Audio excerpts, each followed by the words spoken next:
about electric generator. What is electric generator? It is a device which convert mechanical energy into electrical energy. Okay student, electric generator क्या होता है? एक ऐसा device होता है जो मैकेनिकल एनर्जी को कन्वर्ट करता है इलेक्ट्रिकल एनर्जी में। जैसे आप फिगर में देख सकते हो, कुछ ऐसा दिखाई देता है electric generator. This is magnetic field provided by the magnet. ये बीच वाला आर्मेचर कॉइल होता है, ठीक है। ये एल्युमिनियम की फ्रेम पे रोटेटेड, मतलब इस तरह से फ्रेम्ड होता है एल्युमिनियम की फ्रेम पे, और ये एल्युमिनियम फ्रेम शाफ्ट से कनेक्टेड होता है। इस एल्युमिनियम फ्रेम में इस तरह से कॉइलिंग की जाती है। तो शाफ्ट अगर रोटेट करता है with the help of turbine, that is mechanical energy, एक साइड में शाफ्ट फिट रहता है, ठीक है, और ये टरबाइन की हेल्प से ये आर्मेचर कॉइल यानी शाफ्ट रोटेट करने लगता है, जिसके कारण ये आर्मेचर कॉइल भी रोटेट करने लगता है। तो मैग्नेटिक फील्ड है और ये आर्मेचर कॉइल रोटेट करता है, जिसके कारण क्या होता है, मैग्नेटिक फ्लक्स चेंज होता है, और मैग्नेटिक फ्लक्स चेंज होता है तो इसमें करंट इंड्यूस होता है, ठीक है। यहाँ पर आप देख सकते हो, ये जो डायग्राम बनाया गया है, यहाँ पर क्या लिखा हूँ, इसकी जो डायरेक्शन होती है, जो करंट इंड्यूस होगा इलेक्ट्रोमैग्नेटिक इंडक्शन से, वो करंट के डायरेक्शन के लिए हम यूज़ करते हैं फ्लेमिंग का राइट हैंड रूल, करंट की डायरेक्शन को फाइंड करने के लिए। हाफ रोटेशन में पॉजिटिव मिलता है, नेक्स्ट हाफ रोटेशन में नेगेटिव मिलता है। ऐसा क्यों हो रहा है? क्योंकि आप जानते हो Fleming right hand rule, 4 finger, thumb और सेंट्रल फिंगर, क्लास 10th में आपने इसके बारे में पढ़ा था कि 4 फिंगर मैग्नेटिक फील्ड की डायरेक्शन देती है, थंब मोशन की और सेंट्रल फिंगर करंट की। तो यहाँ पर 4 finger that is magnetic field की डायरेक्शन फिक्स है, लेकिन थंब की डायरेक्शन चेंज हो रही है क्योंकि मोशन का डायरेक्शन चेंज हो रहा है। आप देखो मोशन का डायरेक्शन कैसे चेंज हो रहा है, ये वाला पार्ट अभी नीचे जा रहा है, हाफ रोटेशन के बाद यही वाला पार्ट ऊपर जाएगा, क्योंकि रोटेट करके ये वाला इस साइड पहुंच जाएगा, है ना, ये वाला पार्ट इस साइड पहुंच जाएगा हाफ रोटेशन के बाद। तो ये पार्ट अभी नीचे जा रहा है, फिर यही पार्ट जब इस साइड पहुंच जाएगा तो ऊपर जाएगा। तो आपको क्या समझ में आया ये चीज़ कि फोर्स की डायरेक्शन चेंज हो रही है, और जब फोर्स की डायरेक्शन चेंज होगी, मैग्नेटिक फील्ड की डायरेक्शन फिक्स है, तो जो करंट होगा उसके भी हाफ रोटेशन में, जो इंड्यूस करंट होगा उसके भी हाफ रोटेशन में डायरेक्शन चेंज हो जाएगी। इसको स्लिप रिंग बोलते हैं। ये आर्मेचर कॉइल से कनेक्टेड रहता है, एक साइड एक टर्मिनल पैर इस स्लिप रिंग से कनेक्टेड है और ये दूसरा टर्मिनल इस स्लिप रिंग से कनेक्टेड है। ये साथ साथ घूमता है, आर्मेचर कॉइल के साथ घूमता है ये स्लिप रिंग। एसी जनरेटर में स्लिप रिंग रहता है, और यहाँ पर एक कार्बन ब्रश रहता है जो इसको प्रेस करके रखता है। कार्बन ब्रश यहाँ रहता है, तो हाफ रोटेशन में प्लस करंट आया, फिर हाफ रोटेशन में माइनस में आएगा, क्योंकि करंट की डायरेक्शन चेंज हो जाएगी, ठीक है। तो ये तो एक पोजीशन है। अगर कॉइल का अलग अलग पोजीशन होगा, कभी ऐसा है कभी अलग होगा, कभी ऐसा भी ओरिएंटेशन होगा कुछ इस तरह से, मतलब ये तो अभी इसी प्लेन पे लाई कर रहा है, आपको दिखाई दे रहा है, ये इस तरह से। ये रोटेट करके कैसा हो जाएगा, थोड़ी देर के बाद अगर ये जाएगा तो इसकी डायरेक्शन चेंज हो जाएगी, मतलब इसकी ओरिएंटेशन चेंज हो जाएगी, कुछ इस तरह से हो जाएगी, ठीक है, ऐसे, मतलब वर्टिकल भी होगा। तो अगर थोड़ा इंक्लाइन होगा तो उसका डायरेक्शन कैसा बनेगा, कुछ इस तरह से डायग्राम बनेगा, अगर हमको पेन कॉपी में बनाना है तो। This is the axis of rotation, और ये हमारा आर्मेचर कॉइल हो गया, और ये मैग्नेटिक फील्ड प्रोवाइड किया जा रहा है अभी। अब ये एक्सिस है और ये उस एक्सिस यानी ये प्लेन पे नॉर्मल है। कहने का मतलब यहाँ पर नॉर्मल कैसे ड्रॉ करेंगे, ये प्लेन हो गया और नॉर्मल होगा इस पे परपेंडिकुलर, ठीक है, ये प्लेन हो गया और इस पे नॉर्मल, ये परपेंडिकुलर ऊपर हो सकता है चाहे नीचे, तो इसको नॉर्मल कहते हैं, एरिया वेक्टर कहते हैं। अगर आप ऐसे ले रहे हो तो एरिया वेक्टर आउटवर्ड ऐसे भी ले सकते हो या तो नीचे ले सकते हो, ठीक है। इस प्लेन के परपेंडिकुलर होता है, उसको एरिया वेक्टर कहते हैं। तो अगर इंक्लाइन में रहेगा मैग्नेटिक फील्ड से, यहाँ पर तो देखो मैग्नेटिक फील्ड इस डायरेक्शन में है और एरिया वेक्टर नीचे की तरफ है, क्योंकि इस प्लेन पे परपेंडिकुलर कैसा होगा, नीचे की तरफ, ठीक है ना। यहाँ पर इंक्लाइन पोजीशन पे है, तो मैग्नेटिक फील्ड भी क्या हो जाएगा, मैग्नेटिक फील्ड के साथ एरिया वेक्टर का कुछ इंक्लिनेशन है, थीटा है, ये इंक्लाइन पोजीशन है आर्मेचर कॉइल का मैग्नेटिक फील्ड के साथ, तो उसकी प्लेन भी थोड़ी थीटा एंगल से इंक्लाइन रहेगी। This is area vector and this is magnetic field, इसके बीच के एंगल को थीटा यहाँ कहा गया है। तो ये आपको समझ में आ गया कि हाफ रोटेशन में फोर्स की डायरेक्शन चेंज हो जा रही है, इसलिए करंट की डायरेक्शन हाफ रोटेशन में चेंज हो जाएगी।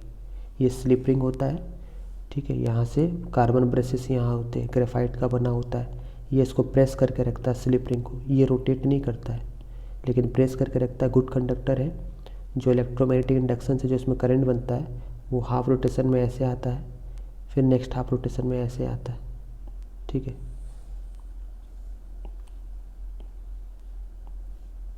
कंस्ट्रक्शन क्या होता है इसमें, एक कॉइल है PQRS जो फ्री टू रोटेट हो सकता है in a uniform magnetic field. Theta क्या है, एंगल बिटवीन नॉर्मल और मैग्नेटिक फील्ड का। ओमेगा है एंगुलर वेलोसिटी, टी है इंस्टेंटेनियस टाइम। तो एंगुलर वेलोसिटी क्या होता है, एंगुलर डिस्प्लेसमेंट बाय टाइम, तो एंगुलर डिस्प्लेसमेंट होगा angular velocity upon time. As the coil rotates, the magnetic field link with the coil changes and EMF is induced due to electromagnetic induction phenomena, ठीक है। यहाँ आप diagram में आप देख सकते हो, यहाँ पर ये आर्मेचर कॉइल हो गया, ये रोटेट कर रहा है ओमेगा एंगुलर वेलोसिटी से, टी इंस्टेंटेनियस टाइम है। तो इसके रोटेट होने से इलेक्ट्रोमैग्नेटिक फ्लक्स चेंज होगा ना। अभी देखो मैग्नेटिक फ्लक्स कैसे चेंज हो रहा है, ये मैग्नेटिक फील्ड लाइन इस एरिया से पास कर रही है। जब ये वर्टिकल होगा, ये प्लेन तो अभी हॉरिजॉन्टल ऐसे है, जब ये वर्टिकल होगा, है ना, वर्टिकल अगर होगा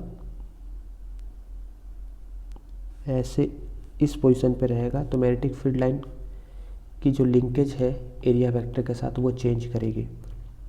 और अगर मैग्नेटिक फील्ड की एरिया वेक्टर के साथ अगर लिंकेज चेंज होती है तो फ्लक्स चेंज होता है, क्योंकि फ्लक्स का फॉर्मूला होता है मैग्नेटिक फील्ड इनटू एरिया, ठीक है। तो अगर फ्लक्स चेंज होता है तो ईएमएफ इंड्यूस होता है। फ्लक्स का फॉर्मूला होता है मैग्नेटिक फील्ड इनटू एरिया, आप देख सकते हो बी इनटू एरिया वेक्टर। तो अगर आप इसको हटाओगे तो कॉस थीटा लिखना पड़ता है, थीटा की जगह हम ओमेगा टी लिख सकते हैं। And from Faraday law of electromagnetic induction E is equal to minus d∅/dt। In place of phi we can write B A cos omega t, ठीक है। तो ई हो गया हमारा माइनस बी ए कॉन्स्टेंट है तो इसको बाहर लिख देंगे, कॉस ओमेगा टी का differentiation minus sign omega T होगा, ये माइनस और ये माइनस प्लस हो जाएगा। साथ में ओमेगा टी है तो ओमेगा टी का डिफ्रेंसिएशन करेंगे तो साथ में ओमेगा मल्टीप्लाई होता है। डिफ्रेंसिएशन में ये चीज़ याद रखना, जो साथ में टी के रहते हैं वो मल्टीप्लाई होते हैं। सो ईएमएफ जो इंड्यूस हुआ है उसकी वैल्यू कितनी होगी, बी ए ओमेगा साइन ओमेगा टी। अगर मान लो कई नंबर ऑफ टर्न्स होते हैं आर्मेचर कॉइल के, है ना, एक टर्न नहीं होकर के कई टर्न्स होते हैं, ये तो एक टर्न के कारण ईएमएफ इंड्यूस हुआ है। एन टर्न के कारण जो ईएमएफ इंड्यूस होगा दैट इज़ एन, ये पूरी टर्म ये एक के लिए है और ये एन नंबर ऑफ टर्न्स के लिए ईएमएफ इंड्यूस जो हो रहा है उसकी वैल्यू है। तो ईएमएफ किसका फंक्शन है, साइन का, ठीक है। So EMF is equal to N B A sine omega t. Omega t को अपन थीटा भी लिख सकते हैं। तो ये वैल्यू मैक्सिमम कब होगी, E is equal to E max कब होगा, अगर हम थीटा की जगह में यानी थीटा के जगह में अगर 90 डिग्री पुट करते हैं तो ये वाली वैल्यू क्या आएगी, साइन 90 की वैल्यू 1 आ जाएगी and this is maximum value. तो यहाँ पर लिखा जब थीटा की वैल्यू 90 डिग्री होती है यानी एरिया वेक्टर और मैग्नेटिक फील्ड के बीच में एरिया का एंगल अगर 90 डिग्री होता है, एरिया वेक्टर थीटा 90 डिग्री मतलब एरिया वेक्टर और मैग्नेटिक फील्ड के बीच का एंगल अगर 90 डिग्री है तो उस केस में मैक्सिमम ईएमएफ इंड्यूस होगा, उसको हम ई नोट से रिप्रेजेंट करते हैं। तो साइन थीटा की जगह में 90 अगर लिख दिए तो ईएमएफ चेंज होकर के ई नोट हो जाएगा, जिसको पीक या मैक्सिमम ईएमएफ कहते हैं। तो आप देखो इसको सॉल्व कर रहे हो तो क्या मिल रहा है, N B A is equal to E naught.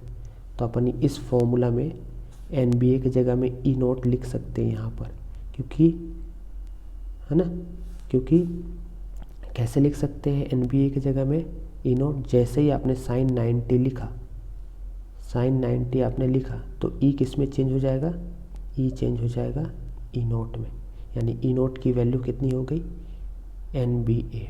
तो एन बी ए की जगह में आप क्या लिख सकते हो, ई नोट। तो नया फॉर्मूला क्या आ गया, इंस्टेंटेनियस ईएमएफ का किसी भी टाइम पे, क्योंकि है ना, ये हो जाएगा E naught sine omega t. Omega को अपन 2π/t से रिप्रेजेंट करते हैं, और 1/t क्या होता है, फ्रीक्वेंसी होता है, यानी 2πf भी होता है फॉर्मूला। ये कुछ ग्राफ बनता है, देखो यहाँ पर इस पोजीशन पे एंगल कितना है, इस पोजीशन पे देखो एरिया वेक्टर की डायरेक्शन ऐसे है, ये वाली कोयल के ओरिएंटेशन की बात कर रहा हूँ मैं, इस पोजीशन पे 1 नंबर वाली एरिया वेक्टर की डायरेक्शन ऐसा, मैग्नेटिक फील्ड की डायरेक्शन ऐसा। एरिया वेक्टर और मैग्नेटिक फील्ड की डायरेक्शन कितनी है, एंगल इसके बीच का 0 डिग्री, तो साइन 0 0 होता है, ठीक है ना, क्योंकि अलग अलग पोजीशन है। फिर कैसा होगा, 90 डिग्री में आया, ठीक है, फिर 180 डिग्री में आएगा, तो 180 डिग्री में फिर 0 हो जाएगा, फिर 270 डिग्री आएगा, और फिर 360 डिग्री आएगा। तो हर रोटेशन में, क्योंकि साइन की वैल्यू अलग अलग हो रही है ना, ओमेगा टी को अपन थीटा कहते हैं, साइन 0 0 हो जाएगा, ठीक है। यहाँ पर थीटा 90 डिग्री हो गया, तो साइन 91 होता है, ठीक है। फिर साइन 180 डिग्री 0 होता है, फिर साइन ओमेगा टी को अपन थीटा लिख सकते हैं, वही तो है ओमेगा टी।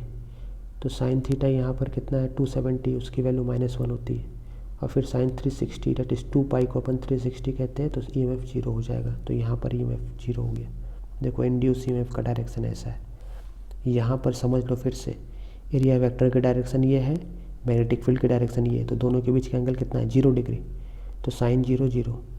इस पॉइंट में एरिया वेक्टर की डायरेक्शन कैसी है, मैग्नेटिक फील्ड इधर है, एरिया वेक्टर ऊपर की तरफ है, तो एंगल कितना है 90 डिग्री, रोटेट कर रहा है ऐसे अराउंड दिस एक्सिस। फिर कितना हो जाएगा 180 डिग्री। तो इस तरह से वैल्यू को हम पुट कर देंगे, है ना। पाई का मतलब 180 डिग्री होता है, और omega T that is omega T का मतलब थीटा होता है। तो हमें ये ग्राफ ऑब्टेन होगा। This is all about electric generator, ठीक है स्टूडेंट, आप इसको नोट कर सकते हो।